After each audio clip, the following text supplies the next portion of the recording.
Now shattering conventional wisdom, John Stossel. Of all the Republicans at CPAC, who won the straw poll? This man, Ron Paul.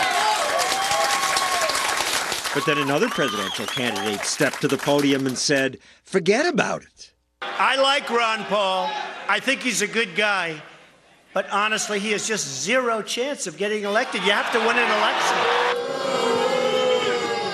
Zero chance is what they say. Can't get much worse than that. Well, what do you... Of course, if he wins the Republican nomination, then he'll get to debate President Obama. What would that be like?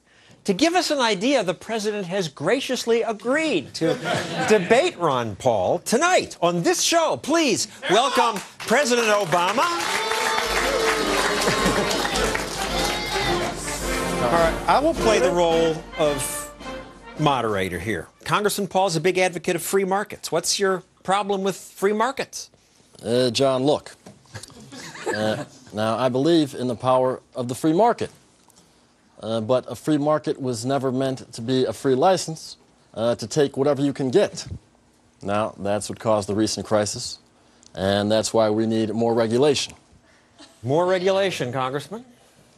Yes, we need more regulations on the politicians and on the bureaucrats. That's where the regulations should be. The people should be left alone.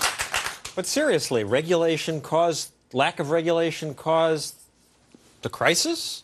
No, I think the idea that the government was over-regulating, everybody felt like the government would take care of them and that housing bubbles could last forever, and there was a moral hazard to it. If you have a free market, there's plenty of regulations. The regulations are that if you don't do a good job and you don't serve the consumers don't buy the products, and they go bankrupt and they go out of business. That's a pretty strong regulation. Regulation, follow up your contracts. If you break your contract, you're in big trouble. If you hurt the environment, you're in big trouble because you're violating somebody else's property. So there's a lot of very strict regulations in a free market economy. Mr. President, you say it's government that brings us innovation? Well, listen. Now, government needs to invest in our future. Half a century ago, when the Soviets beat us into space with the satellite called Sputnik, NASA didn't exist. But after investing in better research and education, a wave of innovation created millions of new jobs. Congressman Paul, that sounds good. Yes, but he makes the assumption it wouldn't have happened unless government did this. They say that. And quite frankly, there would probably be more funds for innovation than if the government uses the innovations and passes out the funds for political reasons. The funds would be spent in the marketplace by supply and demand, reward the success, and punish the inefficient. That would be much better than with the government doing it. Mr. President? Well, let me be clear. Now, the government has to lead. Now, take transportation. We must invest in mass transit. And my goal is to give 80% of Americans access to high-speed rail. Ooh, that sounds good. It sure does sound good, and maybe if the government got out of the way, we would have high-speed transportation. We've had government involved in transportation for a long, long time. But doesn't government need to spend the money to jumpstart this stuff? But they don't have any money, and I don't like the idea. They might have good goals, but they don't recognize the fact in order to get the money, they have to steal it from somebody. And they steal it from productive resources, or they just print it out of thin air and making our problems that much worse. Congressman Paul, what's your solution to the budget crisis?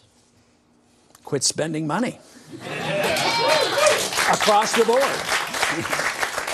And there have been some Republican plans. Mr. President, what's your response? Well, you know, the budget cuts proposed on your side of the aisle, they bankrupt America's future.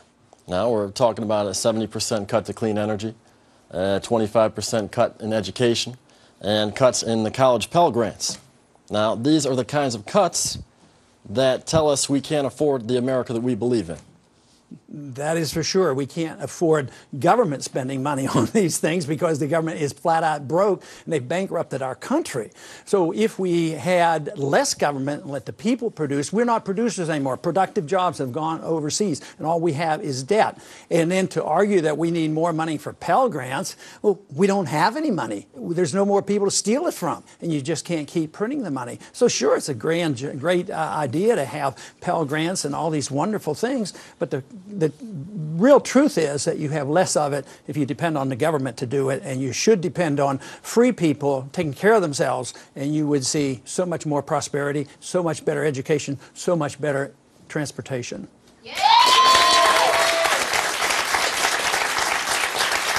You say there's no more money to steal from people, but you say we could eliminate the deficit if we just tax rich people like me.